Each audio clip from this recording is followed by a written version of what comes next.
The anime is entitled Endride. It tells about the human's life in the world below the crust of the earth, which is much different from the civilization in the land above. One day, Shun is accidentally transferred to Endora, the civilization below the crust of the earth. There he is involved in a political conflict. Meanwhile, Endora is on the verge of destruction because the life-sustaining energy is secretly being sucked out by the people from land above. Shun is a high schooler who is obsessed with crystals. His mother is a former archaeologist and his father is a scientist in a well-known company. Every morning he stops by at a crystal store before he goes to school. He is close to the storekeeper and always talks about crystals. Afterward, he goes to school. At school, he always thinks about crystals. He feels there is a world he can see when he looks at the crystal, and sometimes he hopes that he can be pulled into the world. One night, Shun and her mother are waiting for his father. It is his birthday, but he is still busy at the office. Shun then decides to look for him in his office. He has access to enter his father's room. As expected, there is no one in the room. There, Shun spots a mysterious crystal. He walks closer toward the crystal, and the crystal is floating while emitting mysterious light. Later, a portal to the alternate world appears and the crystal is absorbed inside Shun's body. Meanwhile, Shun is pulled into the portal. Meanwhile, in the alternate world, Prince Emilio sneaks into King Delzane's room, the one who took over his father's place. He attempts to murder the king while he is sleeping, but the king suddenly wakes up and stops him. They begin to fight using their weapons that come out of their bodies. Emilio is knocked out and he is sent to the prison. Just then, a portal appears and Shun comes out of the portal. Before they can get to know each other, the guards come and suddenly a mysterious weapon comes out of Shun's body. Emilio is surprised and realizes it is a veiled weapon. He tells Shun to use it and Shun manages to defeat the guards in one strike. At the same time, he manages to ruin the prison. Emilio and Shun run away from the prison. Outside, they are ambushed by a lion-man beast. They are overwhelmed by his power and they are sent into the river below them. Luckily, Emilio is familiar with the river. He takes Shun to the side and enters the hidden cave and they climb out of a well in the forest. Later, they encounter a girl who is waiting for Emilio. The girl is Alicia and she is accompanied by a little creature called Fularian. While walking through the forest, Shun is informed that he is in Endora and he is addressed as the man from the surface by Emilio. After walking through the forest all night, in the morning, Shun is shocked when he sees a giant crystal up there which functions as the sun. After that, they continue their journey to Pascal's house, a former researcher who had run away. On their way, they are confronted by a wild boar with crystal horns. Emilio faces off the board. Shun also gets to use his weapon and succeeds in overthrowing the boar. Unfortunately, other boars suddenly appear and attack them. That's when Fularian turns into a giant dragon and beats the boars. Not long after, Pascal appears and greets them. The company goes on to Pascal's house. There, Shun is briefed that Endora is a world below the crust of the earth, and the crystal functioning as the sun up there is called Adamas. The crystal is connected to the pole and absorbs the light and heat of the sun to be transferred to Endora. While at night, the crystal uses the remaining solar energy and changes into the moon. Moreover, he is informed that Endora and the surface land were once connected by Babylon City, but since Babylon broke down, the two worlds were separated. Even so, the current king, King Delzane, tries to develop a Babel device in the ruins. With the device, the two can be connected once again. Pascal is the one who created Babel, but he decided to withdraw from the research and run away from the palace. He explains that some Endora people cannot use veiled weapons, and he is one of them. Meanwhile, Alicia has one in Fularian as her weapon. It is still a mystery why Shun, a surface land human, is able to launch a veiled weapon. Shun says he wants to go to Babylon so that he can return to surface land. At the same time, the royal guards surround the place and Pascal takes the company flying up and leaves the guards. Their destination is Babylon, where Babel is still reconstructing. Instead of taking them to Babylon, Pascal takes them into the deep of the forest. They land and head to a cave which becomes Pascal's hideout. He believes they will be safe in the cave from the enemy's pursuit. Pascal talks to Emilio outside the cave. They talk about the king's plan to connect the two worlds. Pascal believes the two worlds should not be connected for some reason. Below land has been synonymous with hell and the land of destruction. However, people who have been in this world will think of it as heaven. When Pascal used to be the royal researcher, he decided to halt the Babel reconstruction as he felt if the two worlds were connected, disaster would occur. He tried to warn the king about this, but he ignored it. Thus, he decided to leave the palace. He tampered with Babel's plan so that it would slow down its reconstruction. Pascal intends to go to Babylon and destroy Babel after taking Shun home. He tells Emilio that the king must be on the way to Babel. They return to the cave afterward. Pascal is going to find supplies for them in the city. He understands he is now a fugitive, and he puts on a wig to disguise himself. He tells them if he doesn't return for a long time, they have to go to Megiddo City. Pascal leaves afterward. After he leaves, Shun and Emilio talk. Emilio says he plans on defeating the king and he needs his help. They will start moving tonight without telling Alicia. He claims he has a plan. Later, they hunt for boar, and after they get one, they cook it. The night falls, and after Alicia is asleep, Emilio and Shun sneak away. Apparently, Emilio takes Shun to Ignat's place to look for reinforcement. However, they get surrounded by the Ignats instead. Emilio explains he goes there to ask for help from the Ignats. He then tells them that he plans on murdering the king and he wants to meet their leader. A man named Demetrio appears and wonders about his plan. They then head to their settlement area. It turns out the Ignats are rebels who want to overthrow the regime. Even so, Demetrio and his men do not have a reason to help Emilio. He asks Emilio what will he do after killing the king. Emilio remains silent as he doesn't know himself. The people start to laugh at him because he doesn't have any plans. Emilio is angry and attacks Demetrio with his weapon. Surprisingly, Demetrio manages to knock him down without a weapon. After that, Shun states that Emilio will become the next king after he kills the current king. Demetrio is interested in his answer. He and the Ignats will determine if Emilio is fit to be the king. Once he is declared fit to be the king, the Ignats will be his sword. After that, Shun and Emilio live with the Ignats. They are assigned to do chores such as washing clothes and others. On the other hand, Pascal returns to the cave after getting their supplies. Alicia is sulking as Emilio and Shun leave without telling her anything. Pascal and Alicia then head to catch up with Emilio and Shun. On the other hand, Shun and Emilio are arguing due to different principles and end up fighting. Demetrio and his men watch them closely. After beating each other, Shun and Emilio collapse. Once they wake up, they discuss with Demetrio. Demetrio says if Emilio wants to kill the king, they are sort of troops. Therefore, they need to get more help. Unfortunately, most of the noble troops side with the palace. However, the influence of the palace becomes smaller in the north. Demetrio then suggests that they can ask for Zuzan's help. Emilio disagrees as the Zuzans are cruel demi-human beasts. The king uses the Zuzans as the guards in the palace. Shun remembers he fought against the lion human when he escaped from prison with Emilio. Demetrio explains the Zuzans have been long suppressed, and they can gain great benefit if they are able to negotiate with them. Even so, it will be difficult to convince them to rise and revolt. However, Demetrio believes he can do it. That night, Demetrio recalls his past. He used to be friends with a Zuzan named Lucio. They had been close friends since childhood, but one day when they wanted to save a Zuzan from human condemnation, Lucio was also beaten. Lucio was killed from serious injuries. The next day, the royal Zuzan troops arrive at the Ignat's area. They begin to fight, and Shun faces off against the lion beast he fought earlier. As he is cornered, Emilio comes to help and they fight the lion beast together. However, they are overwhelmed by his power. Surprisingly, Shun's weapon evolves and he has the lion beast cornered. Shun and Emilio manage to hurt the beast and he retreats. On the other hand, Demetrio and his men also manage to repel the enemy troops. When they fight the remaining enemy, a blinding light suddenly appears from the sky. Alicia and Pascal show up before Shun and Emilio. It turns out the light is Pascal's doing. Pascal scolds Emilio for joining the rebels. Later, Shun and Emilio part ways with Demetrio and join Pascal and Alicia. Later that night, Pascal scolds Emilio after learning his plan to kill the king. Pascal asks him to reconsider his plan. It is uncertain that the king killed his father. Moreover, the king has taken care of him since he was a child. However, Emilio doesn't listen and insists that he must kill the king. On the other hand, Shun goes to a village. There, he approaches Demetrio's group and explains the current situation.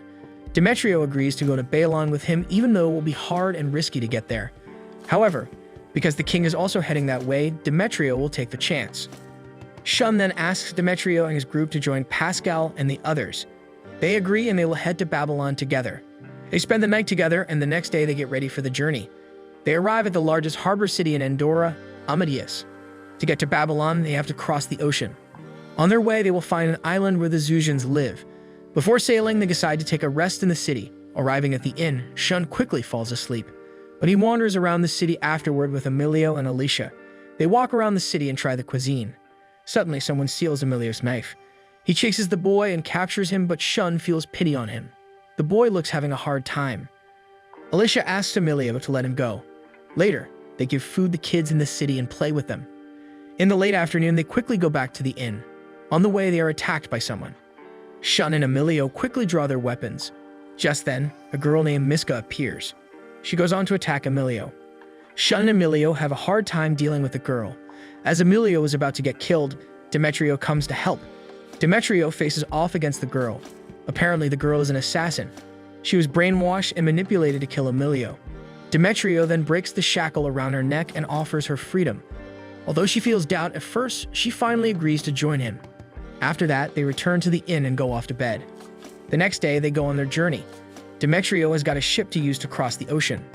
It is an old ship, but it is the right one for them so that they won't attract attention. They depart to Babylon and go through a terrible storm. Shun gets seasick, while Miska is sparring with Demetrio. They finally anchor at an island where the Zusians live. They are welcomed by a group of Zusians led by Gradito.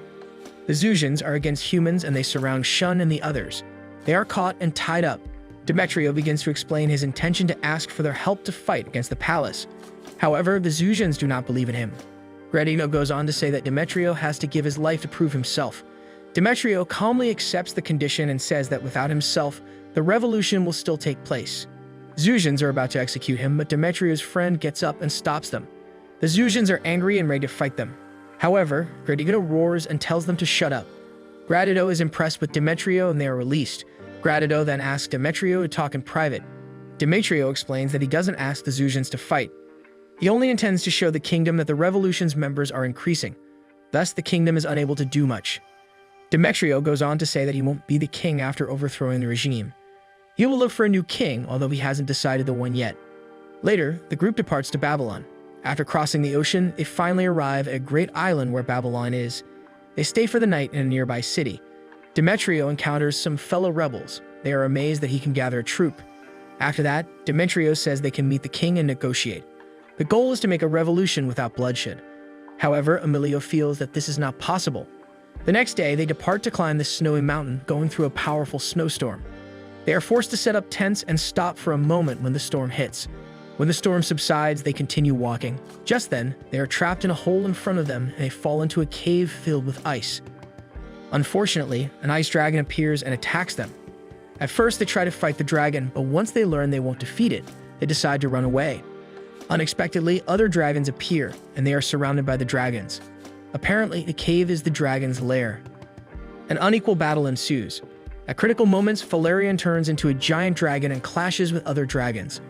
Instantly, light radiates in all directions. In the midst of a flood of light, Valerian suddenly speaks and talks to Alicia, Shun, and Emilio. It turns out Valerian is Alicia's father. He used to be a hunter, and after fighting countless times, his weapon evolved and he then met Alicia's mother. Since then, he retired from being a hunter and worked labor. One day, Alicia's mother was killed by some bandits. He was enraged and avenged his wife's death. Just then, his weapon evolved once again and he was transformed into a weapon, and his consciousness was trapped in Valerian. Since then, Valerian has always accompanied Alicia wherever she goes. The light disappears and the dragons become calm. Apparently, they are afraid that they may be attacked by Shun and company. The dragons become tame and give Shun and the others a ride. After dropping off the group, they go back to their lair. After that, Shun and the others continue walking. As it gets darker, they make tents and surround the fire. They haven't caught up with the king's troops so far. They think the king may take a different route and they go to sleep later. On the other hand, the king is informed by the royal scientist that Babel can be operated on soon and they need to wait a little longer. The king doesn't mind to wait a bit. The scientist asks the king his intention of reactivating the Babel, but the king refuses to give the answer. Later, the Zusians' troop led by the lion-human beast Ibelda comes to report. He states Shun and his company have gained reinforcement from the Zusians, much to the king's surprise. The king scolds Ibelda for ignoring his order as he only told him to lurk and not to fight them. Ibelda leaves the tent. While walking away, he and his men wonder why the king wants to reactivate the Babel. The next day, Shun wakes up and comes out of the tent. Outside, Demetrio is talking to a man who is a member of a rebellion group. The man informs that more troops are supporting the revolution. In this way, if bloodshed is to occur, Demetrio and his group can match the power of the king's side. Elsewhere, Pascal is investigating a case related to Endora. A young scientist at the facility visits him and gives bad news. It turns out that something called hidden particles is experiencing a drastic decline. According to scientists, the sheath particles are the core of the Endora, and if it gets thinner, Endora will collapse in no time. Apparently, it has been started since the king took the throne. Therefore, Pascal and the young scientist rushed ahead to Babylon. Meanwhile, Shun and the others have continued walking. They can see Babylon from afar. Meanwhile, In Babylon, the king and his men get ready to activate the Babel. Shun's group arrives at Babylon. There are many towers in front of them, but there is only one that can connect to Babel. They get into the right tower and they climb down the stairs to the underground. At the end of the stairs, they face a high wall. They have to climb the wall, and as they reach the top of the wall, they have to get down from the wall using ropes. Demetrio tells Emilio that he doesn't have the intention of killing the king. He only wants to negotiate and won't fight. However, Emilio doesn't listen. He says he wants to take revenge on the king. Emilio uses the rope and gets down. Later, they face a labyrinth, and they believe that Babel is across the labyrinth. They enter the labyrinth and are ambushed by Abelda's group. The fight ensues and they are separated. During the fight, Demetrio finds out that one of his comrades is a traitor. Louise is Abelda's spy and she does it for money. Surprisingly, Demetrio is not angry at her and tells her to kill him instead so that she can earn money from the palace. On the other hand, Emilio, Shun, and Alicia arrive at a mysterious place. In front of them, there is a portal to Babel. Emilio rushes to get into the portal.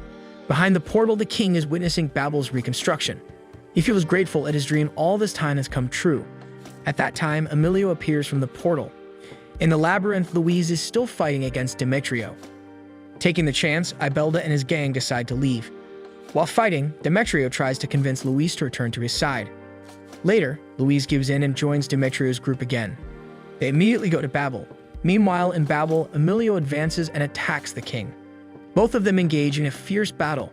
The king asks what Emilio will do after killing him, but Emilio refuses to answer.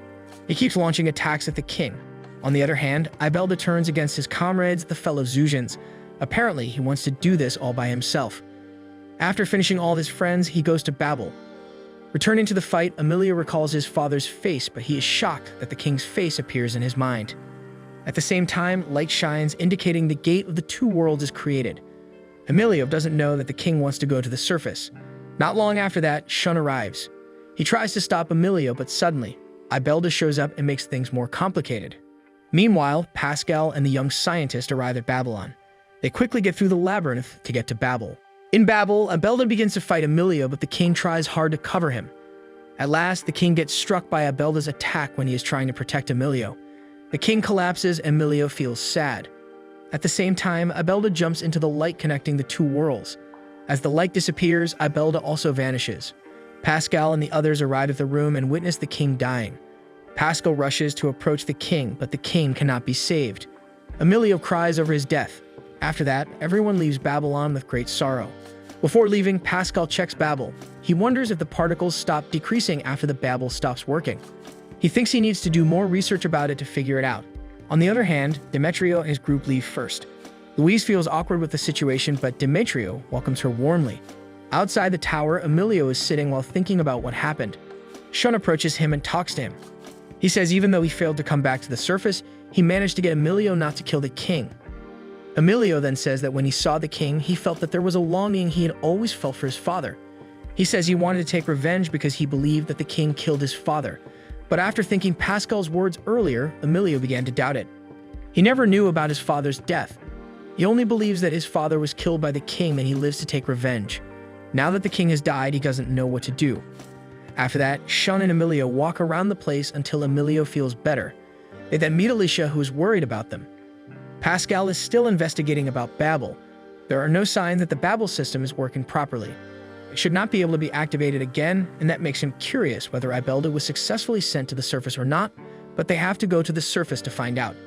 He and the young scientists start to get suspicious that something is actually happening on the surface. Meanwhile, Emilio talks to Demetrio outside the tower. He says that after the king's death, he has lost his life's goal. Demetrio says that the revolution is not over. Instead, it has just started. The news about the king's death must have spread by now. Therefore, various regions in Endora will be hit by conflicts over power struggles and anarchy. Endora needs a leader to control the entire region, and currently, there is no leader at all. Demetrio leaves Emilio and joins his group. Not long after that, Shun comes to see Emilio. He invites him to spar so that Emilio will forget his depression.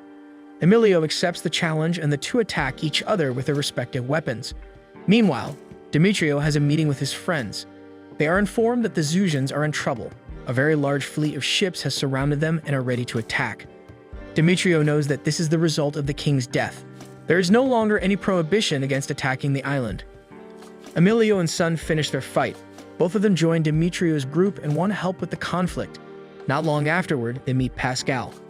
At that time, Pascal says that they might find the answer to the Babel mystery in the capital. According to him, there is something on the surface that caused the Babel system to close, whether it was deliberately closed from the surface or for other reasons. However, in order to find out more details about what happened, he has to return to his lab in the capital. He will try hard to find a way to bring Shun home. After that, they depart and leave Babylon. Conflicts break out all over Endora. The rulers begin to act arbitrarily and make the residents miserable. One day, when the noble troops are torturing the citizens, Demetrio and his entourage appear. They fight and protect local residents. After fighting for a while, the noble troops are finally repulsed. After that, Demetrio and his group gather at the village elder's house. Demetrio explains that since the king's death, the entire place in Endora has been shrouded in conflict. The goal of his group is to diffuse the conflicts that occur throughout the country. After that, the village chief hopes that someone like Emilio will become king. He is sure that Endora will prosper if it is led by Emilio, but Emilio himself is still hesitant about taking over the royal throne. That night, the local nobleman is fed up with Demetrio's group. While eating luxurious food in his manor, he asks the captain to prepare an attack, but he is shocked when he finds out that the captain is killed and the perpetrator is a mysterious giant figure who has carried out massacres all over. The figure comes forward and attacks the nobleman. The next day, Demetrio and his group head to a nearby nobleman's manor. Arriving there, they are surprised that the place is quiet and no one is there. As they enter the room, they find the nobleman, who looks frightened. He tells them that a beast went on a rampage and carried out a massacre. Just then, the beast appears and finishes off the nobleman. Demetrio and his group are shocked to see the beast is Ibelda. However, he doesn't look like Ibelda used to be. The figure has become more ferocious and has many hidden weapons. Ibelda goes berserk and attacks the group. Demetrio and his group are in disarray facing Ibelda's wrath. They are pushed and thrown out of the castle. Ibelda continues his attack. He cannot be stopped and almost hurts Demetrio. Fortunately, Ibelda's old colleague shows up and then stops him. He is Godoro, one of Ibelda's colleagues who he failed to kill. The two of them fight fiercely until finally, Ibelda decides to retreat temporarily. After that, Godoro is invited to join Demetrio's group. Because he has no other purpose, he agrees to join them. The next day, Demetrio's group sails to Zosian's island, which is still under siege. Fortunately, the besiegers still do not succeed in reaching the island due to the island's good defense. During the journey, Pascal explains something about Babel. According to him, Babel will only work properly if both worlds open the way together. Therefore, even though the gate from Endora is open, it is impossible to cross to the surface. This makes Shun grateful that he didn't use Babel. Moreover, Pascal explains the particles supporting Endora which decrease over time. He says that if it continues, Endora will collapse and nothing remains. It is still unknown what caused the matter. Thus, he needs to go to the capital to carry out further research. They arrive at the Zosian's island. The fight on the ocean breaks out and Demetrio's group easily knocks them off. They then anchor to the island and meet the Zosians. Later, Demetrio decides to give Gredito the authority to rule the northern area. When the conflict in Endora subsides, Emilio thinks it won't be easily accepted because the Zosians have always been considered brutal and ruthless, but he doesn't reject Demetrio's decision. That night, Emilio meets Pascal and talks about the late king's past. Pascal explains when his father used to be the king, his brother Delzane was given authority to rule the northern area. At that time, Babel was still operating. Delzane, who ruled the northern territory, explored Babylon freely. Pascal believes Delzane started his lookout toward Babel. The next day, the group sails back to the capital to stop the conflict in the entire Endora.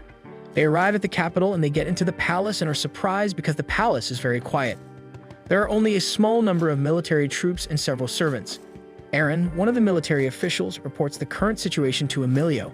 It turns out that half of the troops had gone with the king to Babylon and never returned. It seems like they decided to become a robber and ran away after learning that the king had been killed. Most of the troops in the palace also decided to leave because Endora has no ruler right now. Unfortunately, Aaron and other royal troops refuse to accept Demetrio in the palace. Emilio convinces them that Demetrio and his group are kind guys. However, the suspicions still arise and both sides are always arguing. On the other hand, Shun is asked to help the servants to cook dinner. Because there is nothing else that he can do, he is just as willing. Meanwhile, Pascal and Joseph, the young researcher, go to the lab and start their study. They are then visited by a retired senior scientist. They investigate how the particles decrease throughout Endora. Not only in the northern region, but even in the south, the particles are getting thinner. Emilio wanders around the palace by himself. He goes to the throne room and is stunned to see the empty throne. Demetrio approaches him and asks him to talk. Meanwhile, mysterious figures appear around the palace.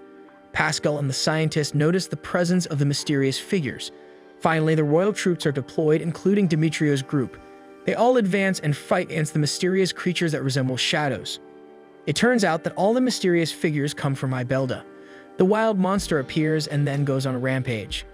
The troops work together to defeat him until finally, Ibelda decides to withdraw because he has no chance of winning. Since then, Aaron and also the royal troops have begun to accept Demetrio's group because they are proven to be very good at fighting. Endora leads the team to look for Ibelda because the monster is still on the loose. Pascal and Joseph are still studying their research. Gradually, the effects of the decrease in the particles begin to be felt. The trees begin to wilt. Plantations also start to die. If this continues, the people of Endora will starve. Demetrio and the others are starting to have a headache dealing with that. Violent conflicts can indeed be suppressed, but they cannot possibly overcome natural problems. Joseph suggests that they evacuate the people to the area which has many particles remaining. However, it is only a short-term solution. They need to find a long-term solution. Emilio takes Shun to the underground prison where he appears for the first time. They look for clues everywhere but still cannot find anything. Just then, they accidentally fall to the edge of the cliff. To their surprise, there is a mysterious staircase leading to a hidden room, and when the two of them walk through the hidden room, they meet a Zuzin who is being held there. His name is Frama, and he has been imprisoned for a long time by the king. The perpetrator is not Delzane, but the former king, Alzram, who is Emilio's biological father. Frama says that he was a loyal follower of Alzram. However, he was framed and thrown in prison. Frama tells them about the past where there used to be a man from the surface. From his appearance and also the way he spoke, the man was believed to be a scientist, and in an instant Alzram became close to the man. The man offered various assistance regarding knowledge in Endora. He claimed to be able to travel across the world with ease. After that, the man said that the technology on the surface was very sophisticated, and in a short time, Alzram and everyone in the palace were amazed by the man's intelligence. On the other hand, the man was also amazed by the particles that supported the life in Endora. One day, the man brought a gun as a gift to Alzram. The man went on to offer a deal that he wanted to combine the surface and Endora. He also claimed that Alzram would be able to master nature if he did so. The first thing he needed to do was to operate the Babel. Despite the pros and cons, Alzram started the Babel project. Delzane was someone who was against that. He warned his brother that there would be a disaster if the two worlds were connected, but Alzram had already been consumed by the man's words from the surface and ignored suggestions from other people.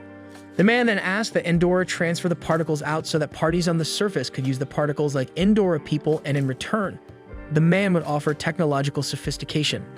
Lulled by the sweet words of the scientist, Alzram agreed to do it. Since then, the particles have been regularly sent to the surface, and this is what causes the particles to decrease over time. Not wanting the man to go further, Frama tried to persuade him to stop, but the man pretended to be attacked by Frama. The king then punished him and threw him into the dungeon to this day. Emilio and Shun are shocked to learn the story. Shun wonders how the man traveled to the two worlds with ease. He lets slip that he comes from the surface. Frama, who hates the surface people, goes berserk, and when he wants to attack, a blinding light suddenly appears, and as soon as the light disappears, Shun and Emilio are already on the surface. Shun takes Emilio to his house. His mother hugs him as she is worried about him. Even so, his mother doesn't look surprised when she is informed that he just went to the below land. According to her, archaeologists often discuss the possibility of the world below the earth. Besides, his father also guessed that Shun might be in the land below. His father worked hard over time to investigate the land below after he disappeared. Emilio is curious about Shun's family's picture. Shun tells him that on the surface, there is a technology called photography. After that, Shun's mother showed Emilio Shun's picture when he was a baby. That's when Emilio feels he recognizes the picture. The next day, Shun takes Emilio around the city. After that, they go to his father's office. His father feels relieved that Shun has come home. Shun then tells him what happened in Endora. His father assumes the crystal brought him to the Endora and served as the connector between the two worlds. He explains the crystal was found by his mother. He goes on to say that he will try to make a way to Endora so that Emilio can go home.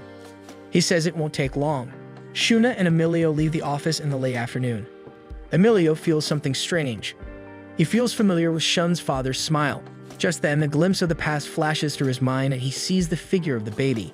He slowly remembers the past and remembers that Shun's father had been in Endora. Emilio rushes back to Shun's father's office. Curious, Shun hurries to follow him.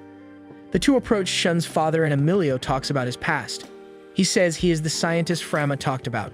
Moreover, he stole Delzane's son. Shun is surprised to hear that. His father then reveals that Shun is not his biological son. Even so, he loves genuinely and asks Shun to come over, but Emilio stops him. Shun's father points a gun at Emilio and threatens that he will kill him like he did to his father. Emilio then throws his knife to distract his attention and runs away with Shun. The scene then shows Shun's father, Mr. Asanaga's past. Mr. Asanaga arrives at Endora for the first time. He uses his crystal found by his wife to get there, and he becomes familiar with the people in the castle. He offers various technologies to Endora. One day, his wife has a miscarriage and they feel devastated. Mr. Asanaga returns to Endora and says that people on the surface cannot use veiled weapons, and he intends to carry out research about the matter. Afterward, he becomes closer to Alzram. He learns that Delzane's son suffers from a plague and he is willing to examine him, but he has to bring him to the surface so that he can treat him with sophisticated equipment. And in order to do so, they have to activate Babel so that he can travel freely. Alzram agrees, and Mr. Asanaga brings Delzane's son home. He and his wife treat the boy and love him, and also name him Shun. Once Babel is activated, Mr. Asanaga kills Alzram with his gun. Delzane goes on a rampage, but he can't do anything. Mr. Asanaga cut the Babel connection with the surface so that it can't use to travel any longer. Delzane goes berserk asking his son back, but Asanaga says that if Delzane wants his son back, he has to go to the surface. Since then, Delzane becomes the king, while Mr. Asanaga cut ties with Endora. Returning to the present, Shun and Emilio come home. Shun's mother then tells them everything they have been hiding all this time. Even though Shun is not their biological son, they are loved like their own. Shun remembers his parents always loved him. His father is also a kind man and is different from the man who threatened them earlier. Shun and Emilio go to Shun's room. Emilio has just realized that Shun is his cousin. He also believes that at the end of his life, Delzane figured out that Shun is his son who was taken by Asanaga to the surface in the past. The next day, Shun looks gloomy and says he finally understands why he wants to seek revenge on Delzane. Emilio then goes to see Mr. Asanaga. He asks several things to him, and Mr. Asanaga explains even though Shun is not his own son, but he is loved. He goes on to explain why he killed Alzram. He thought that Alzram was a bad king. He allowed torture and oppression toward the Zusians and much more. He knew that Delzane would become a better king for Endora, so he killed Alzram. After talking to Mr. Asanaga, Emilio returns to Shun's home. He tells him that he visited his father and doesn't want Shun to end up like him, who held a grudge until it was too late. Elsewhere, Demetrio and the others begin to wonder where Shun and Emilio go. They finally find out that Shun and Emilio were sent to the surface. Later, Pascal and the other scientists finally manage to uncover how to travel to the other world without Babel. Everyone is gathered for an explanation. Pascal explains a device called Perrenblue. It is a small crystal used to travel, and to activate the crystal, they need strong emotion. He concludes that Shun has the Perrenblue without realizing it. On the surface, Shun and Emilio meet Mr. Asanaga. He explains to them about the Perrenblue, and with the crystal, they can travel across the world. He explains that Perrenblue was found in the past civilization. Besides, his goal to tamper with Endora is to get the particle sources. Unbeknownst to Shun, his father has been taking out the particle energy from Endora to support modern life. It is carried out in modern civilization. Apart from that, the cost of his treatment when he was a child was expensive, and with the research related to the hidden particles, he was able to cure Shun's illness. Shun goes on to ask about the fate of Endora. To his surprise, his father says he doesn't care if it collapses after running out of particle energy. If in the future the particles run out, his research to recycle the particles will definitely be finished. Shun is angry and thinks that his action is cruel. Just then, Shun and Emilio are sucked into the light, and they are sent back to Endora, right in the middle of the fight against Abelda. Emilio and Shun engage in the fight. Guidoro arrives and joins them. Even so, they still cannot match Abelda's strength. Just then, Abelda is sucked into his monster form. He becomes a gigantic monster that spreads more deadly terror. Elsewhere, Demetrio goes to meet Pascal in the castle. They discuss the concentration of the particles that flow to one point in Endora in the ocean. Pascal knows a legend about a remnant of an ancient civilization called Turn-of-Nog in the middle of the sea. It seems like a tower-like building piercing the sky is what sucks in the particles from all over Endora. Shun and the others join the discussion. Shun confirms that the particles are sucked into a certain point and confesses that his father on the surface is doing that. He then tells them everything. After that, they plan to go to Turn-of-Nog and do something. The next day, they departed for Turn-of-Nog. The royal troops are deployed to stop Abelda, while Valerian transforms into a huge dragon. Shun and the group climb on Valerian's back and it flies high. Unfortunately, Valerian's leg is caught by Abelda. The dragon struggles and can't free its leg. Just then, Pascal jumps off and does self-detonation to set them free from Abelda. Afterward, Shun and the group go on their journey. Shun and Emilio head to turn down Nog, while Demetrio and the troops face off against Abelda. During the fight, Joseph walks around the forest looking for Pascal. He believes that Pascal is still alive. Meanwhile, Shun and Emilio have arrived at the tower. They head straight up to the top of the tower. There they find a huge crystal that seems to be sucking in the particles. Later, they try to break the crystal, but the crystal is very strong. Fortunately, Shun has abundant knowledge about crystals and he knows every crystal has its own method to break. He then tries to pierce the crystal from above and it succeeds in causing the crystal to crack. Suddenly, Mr. Asanaga appears and he won't let them destroy the crystal. Meanwhile, the battle against Abelda is getting fierce. The troops fail to stop him until Ghidorah gives in and lets Abelda catch him before he explodes and Abelda is shattered into pieces. Returning to Shun, he asks his father not to destroy Endora, but his father doesn't care about Endora. After that, he uses his weapon, 4 mechanical tentacles that appear from his back. Emilio is shocked to see this and wonders how a man from the surface can have a veiled weapon. It turns out Mr. Asanaga has been experimenting with Emilio's father's body and assembled some parts of his body. In this way, Mr. Asanaga managed to get a weapon. He then attacks Valerian and it collapses. Shun and Emilio try to fight him, but he remains in his place and lets his tentacles attack the boys. Meanwhile, Joseph finds Pascal landed safely on the tree. Up above, Emilio gets hit by Mr. Asanaga's attack. Shun charges and manages to cut one of his tentacles. Even so, Mr. Asanaga is still too strong for Shun. Because Shun refuses to obey him, he intends to hurt Shun. He catches his arm and leg and threatens that he will kill him. But Shun isn't afraid of him. Not wanting Shun to get hurt, Emilio gets up and suddenly his weapon transforms, and with his new weapon, he manages to defeat Mr. Asanaga in one strike. In an instant, the crystal on the tower shatters and the entire tower collapses. Fortunately, Valerian is still able to fly and takes them to a safe place. A moment later, Shun and Emilio reunite with the others in the castle. Everyone is glad that the conflict is over. That night, a feast is held and Demetrio divides the territory to his friends. Shun goes outside and Emilio follows from behind. Knowing what he will do, they bid farewell and Shun uses his crystal to come home. At the same time, the crystal is destroyed so that he can't travel across the world any longer. This is the end, Endride. Thank you so much for staying in this channel and watching our videos. Don't forget to like this video and subscribe to our channel so we can keep you updated with our latest contents. See you in the next video.